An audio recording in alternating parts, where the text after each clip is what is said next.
जी madam. अस्सलाम वालेकुम, मेरा नाम मिसबा है और मेरा सवाल सर से है। एज अ डायरेक्टर आपके नज़दीक स्टोरी ज़्यादा अहम है या कास्ट? मेरे नज़दीक तो स्टोरी ज़्यादा अहम है। मेरे ख्याल में मैं बहुत कम डायरेक्टर्स में से हूँ जो चैनल से बहस करता है बहुत ज़्यादा नए लोगों को लेने के लिए। और मैंने अब तक मैंने 2 चीज़ें की हैं ड्रामे जो डायरेक्ट किए हैं, बल्कि 3, और तीनों में मैंने कोशिश की है कि कम से कम आधी कास्ट बिल्कुल नहीं हो, जिन्होंने पहले एक आध काम किया हो या बिल्कुल काम ना किया हो। तो मैंने अभी जो लास्ट थिएटर प्ले भी किया, उसमें थिएटर के कुछ ऐसे लोग थे जिन्होंने कभी थिएटर नहीं किया था। मैंने जो लास्ट ड्रामा किया था उसमें भी कुछ ऐसे एक्टर थे जिन्होंने पहले काम नहीं किया था और अब वो इंडस्ट्री में बाकायदा काम कर रहे हैं। लाइक अब मुझे जब मैं उनको कास्ट करने गया हूँ तो उनके पास डेट्स ही नहीं है। वाह। तो आई थिंक इंडस्ट्री को नए एक्टर्स की बहुत ज़्यादा ज़रूरत है, क्योंकि जितने हमारे पास पुराने एक्टर्स हैं जो स्टार्स बन चुके हैं वो बहुत चूज़ी भी हो गए हैं, नंबर 1। नंबर 2, अब वो महंगे भी बहुत हो गए हैं। नंबर 3, अब वो काम भी बहुत कम करते हैं कि यार अभी थके हुए हैं, कुछ 1 महीना हम घूमने जा रहे हैं। तो अब हमें नए एक्टर्स की बहुत ज़्यादा ज़रूरत है और चैनल को फेसेस चाहिए होते हैं कि यार कुछ तो ऐसा हो जिस पे लोग रुकें। तो हमें नए फेसेस, नए स्टार्स बनाने चाहिए। अब वैसे आप तो डायरेक्टर भी हैं और राइटर भी रह चुके हुए हैं, तो आपके ख्याल से डायरेक्टर ज़्यादा अहम होता है या राइटर? राइटर, दुनिया में राइटर सबसे अहम होता है। हम शुरू में जब थिएटर करते थे तो हम देखते थे कि बाहर जितने राइटर्स होते हैं, प्ले का नाम उनसे लिखा होता है। मगर वो तो थिएटर में है। हाँ, फिल्म में भी होना फिल्म चाहिए। में भी। फिल्म भी उसी की होती है ना। सलीम जावेद शोले है ना। तो मेरे ख्याल में फिल्म भी राइटर की होती है, डायरेक्टेड बाय एक बंदा होता है, क्योंकि जिसने कहानी लिखी है वो कहानी तो उसी की है ना, उससे तो नहीं ले जा सकते आप वो। सिर्फ पाकिस्तान एक मुल्क है जहाँ पे बहुत बड़े बड़े राइटर्स पैदा हुए हैं अगर आप देखें तो, और बड़े मशहूर हुए हैं राइटर्स। उसके बावजूद उनको ना वो वाले राइट्स मिलते हैं, ना वो वाली रिस्पेक्ट अब मिलती है। बहुत ही ज़्यादा कम हो गई है। अब तो अक्सर ये होता है कि अगर आप को कोई ड्रामा ऑफर होता है और आप उनसे पूछें कि इसका राइटर कौन है, वो कहते हैं राइटर कौन है यार, राइटर कौन है। अच्छा। तो राइटर इतनी सेकेंडरी चीज़ हो गई है। इनफैक्ट कई एक्टर्स ऐसे हैं जिनसे आप पूछें आप कौन सा ड्रामा कर रहे हैं, वो कहते हैं ये कर रहे हैं, उसका डायरेक्टर कौन है ये है, एक्टर कौन है ये है, राइटर कौन है, राइटर नहीं पता। तो इतना गैर ज़रूरी समझ लिया लोगों ने राइटर को। बिल्कुल जी। सर अस्सलाम वालेकुम, मेरा नाम आज़म इजाज़ी है। मेरा सर से ये क्वेश्चन है जी कि शादी के बाद आपकी ज़िंदगी में कोई बड़ी तब्दीली आई सर? सर आपका तो ये सवाल पूछना नहीं बनता।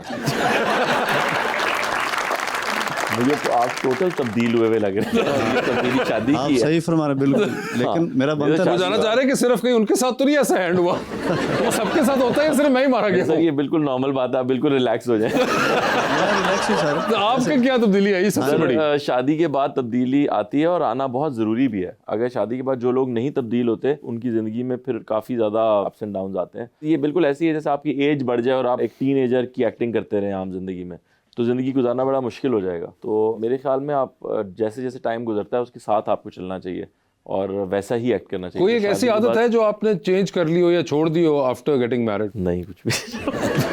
कुछ भी नहीं।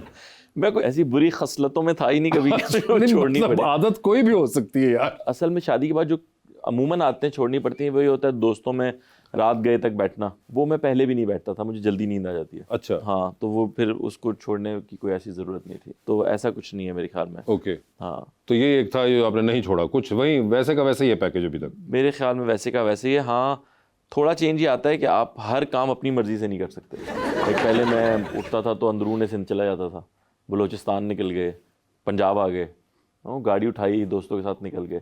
अब ये नहीं हो सकता। अब आपको पूरा प्लान करना पड़ता है, देखना पड़ता है कि उन दिनों में कोई फैमिली की प्रायोरिटी तो नहीं है, कोई चीज़ तो नहीं है। कहीं कहीं बेगम से इजाज़त, आपको तो पता ही है वहाँ।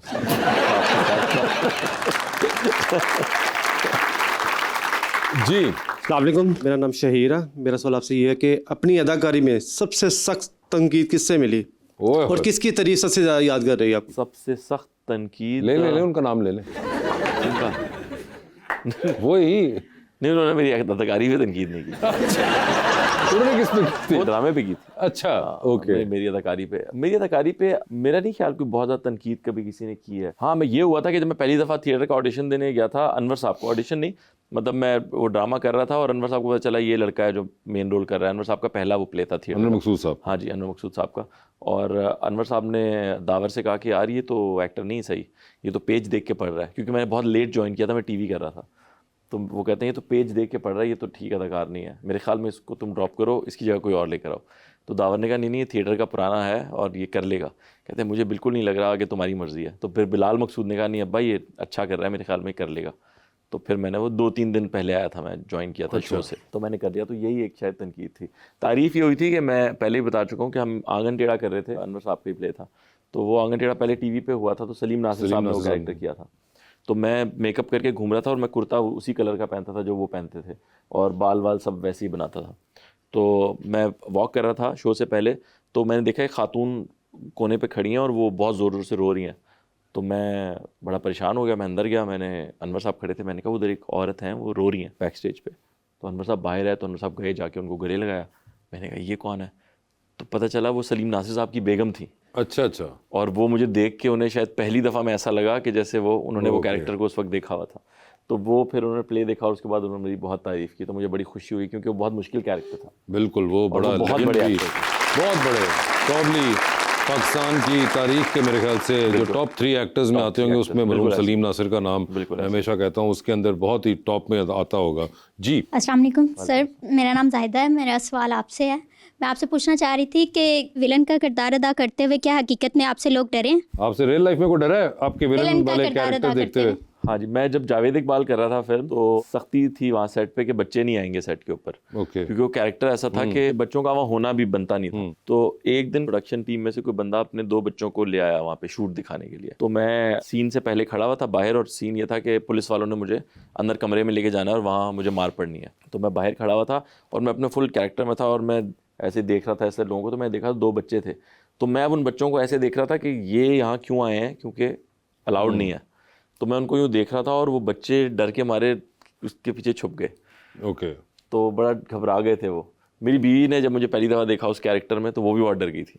अच्छा, हाँ ओके, उन्होंने कहा ये किस आदमी से शादी कर बैठा? तो शादी के फ़ौरन बाद ही वो कैरेक्टर किया। अच्छा, सब आपने शादी से पहले, शादी के फौरन बाद, मतलब कोई वक्त लिया नहीं आपने? बार बार सोचे कि ये कौन आदमी है, ये क्या चाह रहा है, मुझे क्या हिंट्स दे रहा है ये? पहले डरा देना चाहिए ना। बिल्कुल।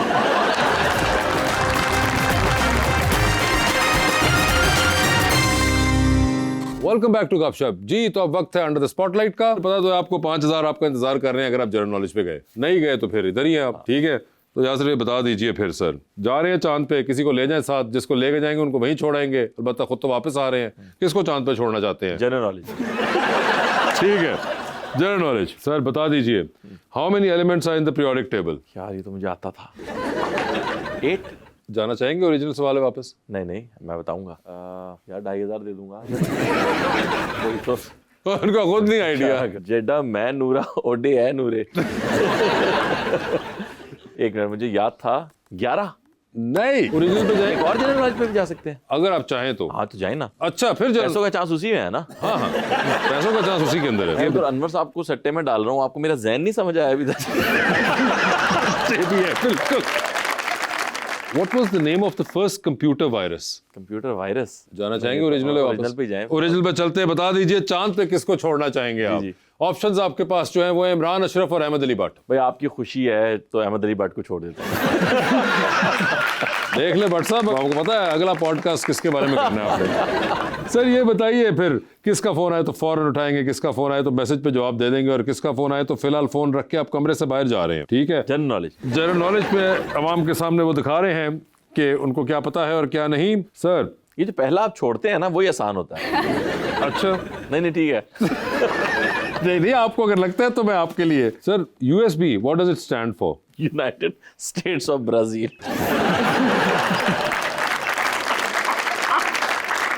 आप ट्रम्प को नया आइडिया ना दें। एक और जनरल नॉलेज पे जा सकते हैं। आप जा हाँ, जाएं। जनरल नॉलेज पे जाना चाह रहे हैं, ठीक है जी। What does URL stand for? URL। यार ये वाले तो मुझे नहीं आते। तो चले इस पे। हाँ चले फिर, और क्या। किसका फोन आए तो फौरन, किसका फोन आए तो मैसेज पे, और किसका फोन आए तो फिलहाल फोन रख के कमरे से बाहर जा रहे हैं। ऑप्शंस आपके पास जो हैं अच्छा, मैंने सोचा है कि नाम सुनते ही जवाब दे दूंगा तो उसमें फिर गिल्ट नहीं होता। जबरदस्त, ये बात बिल्कुल सही कहा आपने। गौहर रशीद, फरहान सईद और असद सदीकी। तो किसका फोन फौरन उठा रहे हैं? असद का फोन फौरन उठाऊंगा। मैसेज पे जवाब दे रहे हैं फरहान को। और फोन बंद करके कमरे से बाहर निकल जाएंगे? गौहर रशीद, ठीक है।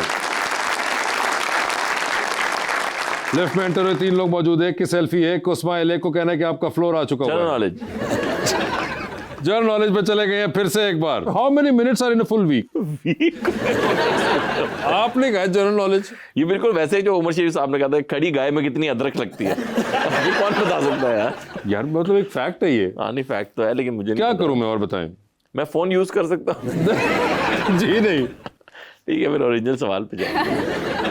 लिफ्ट के अंदर आप एंटर हुए थे, 3 लोग मौजूद, एक के साथ सेल्फी, एक को स्माइल, एक को कहना है कि आपका फ्लोर आ चुका हुआ है। ऑप्शंस आपके पास जो हैं वो हैं वजात रऊफ, नदीम बेग और नबील कुरैशी। तो सेल्फी किसके साथ है? सेल्फी मैं लूंगा वजात रऊफ के साथ। स्माइल किन को दे रहे हैं? नदीम बेग को। और फ्लोर किसका आ गया है? नबील कुरैशी का। नबील कुरैशी का फ्लोर आ चुका है, ठीक है। इसी को उल्टा कर लें तो समझे फाद मुस्तफा ने जवाब दिए। सर टाइटैनिक पे जा रहे हैं, 2 वीआईपी पास है, किसको टाइटैनिक पे साथ लेके जाना चाहते हैं आप? जनरल नॉलेज को। जनरल नॉलेज को फिर से एक बार ट्राई करना चाहिए। आजमाने में कोई हर्ज नहीं है। जनरल नॉलेज जब आप बता दें क्या the pink lake is situated in which country? Pink lake. Pink lake Australia में। बिल्कुल सही कहा उन्होंने, सही जवाब है। क्या बात है। डूबती कश्ती में सवार हैं, 2 लाइफ जैकेट्स आपके पास है, एक अपनी है, दूसरी आपने किसी और को देनी है। वो दूसरी लाइफ जैकेट आप किन को दे रहे हैं? General knowledge. आपके फोन का पासवर्ड क्या है? 5480। ये लें।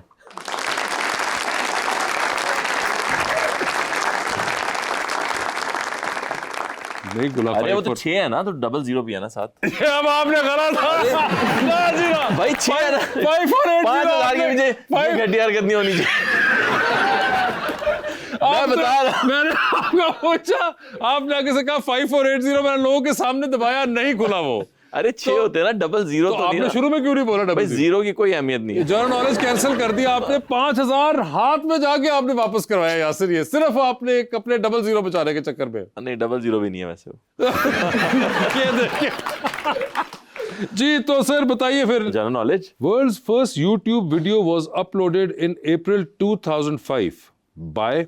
ये एक लड़का है जिसने हाथियों के साथ एक वीडियो बनाई थी। नाम मुझे भूल गया, लेकिन मैं बता वीडियो सही रहा हूँ। ये देखें आप। कोई नहीं, दिल है तो 2500 दे दें।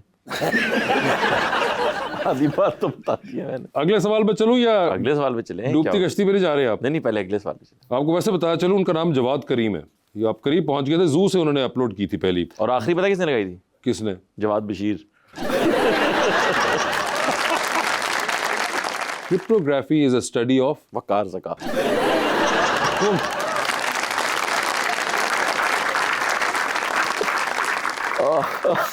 वो क्रिप्टो करेंसी है। वो भी वकार ज़का भी नहीं है। क्या हो गया? मतलब जो वकार ज़का जिस चीज के बारे में बात करते हैं वो बता रहा हूँ यार। Cryptography is a study of secret writing. Secret writing. हाँ। ओह।